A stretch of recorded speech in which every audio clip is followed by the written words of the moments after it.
Evo nas ovde na Kalemegdanu, sedimo u prirodi. Danas koristimo ovaj predivan dan malo da izađemo napolje, da se opustimo, da razgovaramo.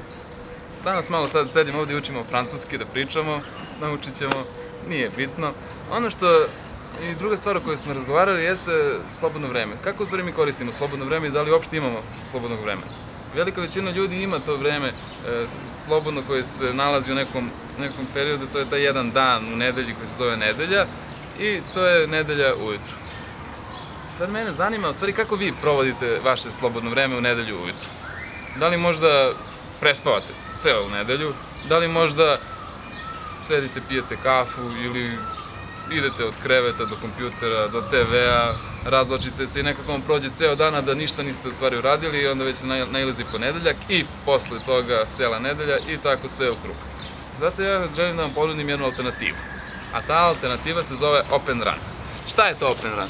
Open Run je jedan veliki trening, otvoren, besplatan, trening trčanja na koji su pozvani svi oni koji vole da trče ili oni koji misle da ne vole da trče, jednostavno da dođu, da se upoznaju sa ljudima koji trče, da dobiju neka iskustva, da razmene neka mišljenja. Jako je bitno da na Open Runu dođete spremni da nešto radite. Na početku treninga se rade vežbice kao što su ove, ili ovako nešto. Posle toga se trči se nekoliko krugova, 1, 2 kruga, zavisi koliko ko može ili čak i manje. Evo sad ću vam pokazati kako izgleda možda jedan krug trčanja ovde oko ovih stabala.